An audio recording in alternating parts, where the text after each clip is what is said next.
자, 이재명 대표를 향한 검찰 수사에 문재인 전 대통령도 참전을 했습니다. 어제 민주당 전 정권 정치탄압대책위원회, 이제 이런 기구가 경남 양산에 있는 문재인 전 대통령 사저를 찾았는데요. 여기서도 상당히 단호한 말들이 나왔다고 합니다. 들어보시겠습니다.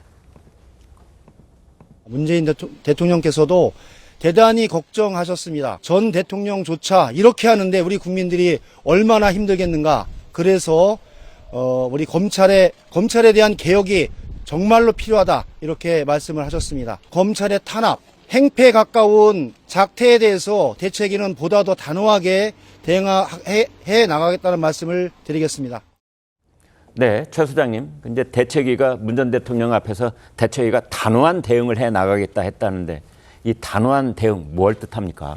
실제로는 아마도 이제 뭘 구체적으로 당장 이제 뭐가 있기는 어려울 것 같고요. 네. 원래 이제 좀 일단 단호한 대응이라는 것 자체가 현재로선 의지의 표현의 성격이 좀 강하다고 봐야 될 것 같아요. 네. 왜냐하면 전직 대통령께서 뭔가 이러저런 검찰의 수사에 대해서 불만은 있을 수 있는데 그거에 대해서 실제로 뭘 할 수 있는 게 마땅치는 않다고 봐야 되거든요. 네. 다만 이제 있을 수 있으면 이 어떤 현재 지도부와의 연계 같은 걸 통해서 뭔가 좀 더 이렇게 액션에 나선다 그럴까요? 네. 현재는 물어오는 경우 입장을 표명하는 정도이거나 아니면 이제 페이스북 등등에 글을 올리는 정도인데 그거 이상을 할지 여부는 아직까지 좀 예단하기 어렵고 원래 좀 액션을 하는 게 정도가 조금 더 센 입장일 텐데 아직까지 그럴 정도인지는 좀 더 지켜봐야 될 것 같습니다. 네. 저는 지금 작금의 상황을 보면서 예. 지금 정치 탄압을 받고 있다 이렇게 문재인 전 대통령 말씀하셨는데 네. 지금 민주당의 전방위적인 행태를 보면 거의 사법 방해 수준이다 그렇게 생각합니다. 네. 탄핵하겠다 또 뭐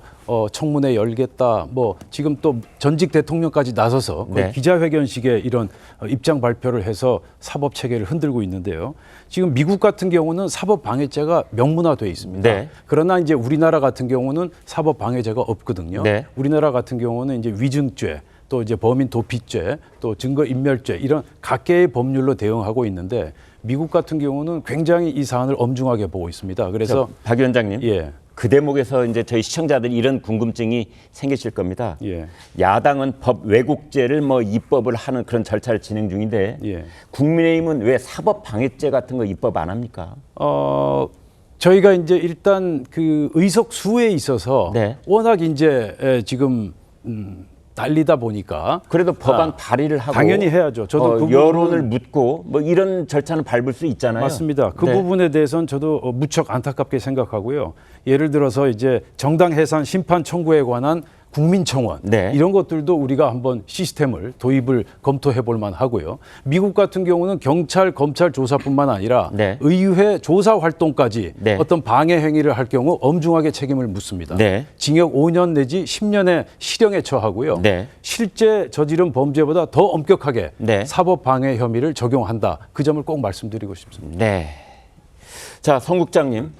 그래서 문재인 전 대통령 일가에 대한 여러 가지 이제 의혹 제기가 있었고 특히 그 딸 그리고 이제 사위였던 서모 씨 태국 이주에 대해서 이제 특혜 채용 의혹 이게 이 사안의 가장 핵심 아닙니까?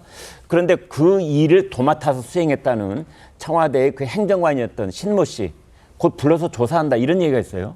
27일이죠. 아, 27일에 네. 일단 참고인 신분으로 조사를 하는데 네. 신모 씨가 그 문재인 정부 청와대에서 친인척 관리를 했어요. 네. 친인척 관리 담당 행정관이었고 네. 문다혜 씨가 태국으로 이주할 때 거기 가서 집도 알아봐주고 네. 그다음에 그 여러 가지 문다혜 씨가 또 서울에 집 샀을 때 등기도 대신해주고 네. 뭐 이렇게 키맨이죠. 그리고 이상직 씨와 연간 85회 정도 통화도 하고 문자 메시지도 예. 주고받고 네. 그때 각상도 의원이 의혹을 제기했을 때 그 문제를 이상직 전 의원과 상의를 했던 인물이에요. 네. 지금은 조국당의 사무처에 있는데 네. 어쨌든 이 27일 날 소환을 하는 이유가 이 그전에 검찰에 사무 소환을 했는데 묵비권을 했습니다. 네. 그다음에 꼭 필요한 정인이라고 해서 이 공판정 정인 신문까지 했거든요. 네. 근데 거기서도 묵비권을 했어요. 하. 그래서 묵비권을 하면서 왜 묵비권을 하느냐고 본인이 이야기를 하기로 곧 본인이 피의자로 네. 전환이 될 텐데 아. 그 경우에는 이제 본인 방어를 할 수가 있잖아요. 네. 그렇기 때문에 진술을 거부한다고 이야기를 했습니다. 네. 그럼 이번에 참고인으로 불러오면은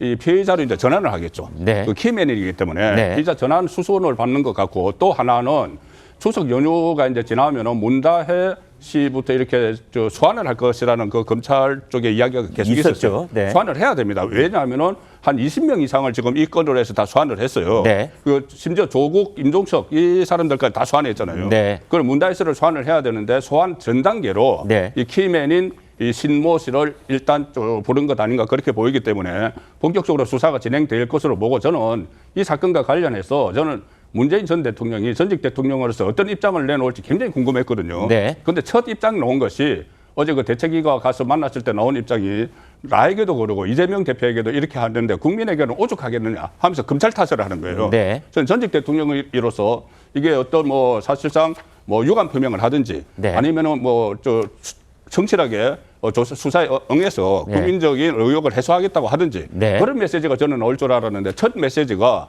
이 검찰 타설을 넣는 것을 보고 오히려 그러면은 검찰이 이 본인 그 가임 수사, 정치 수사가 아니라는 것을 보여줄 필요가 있다 그런 생각이 듭니다. 네.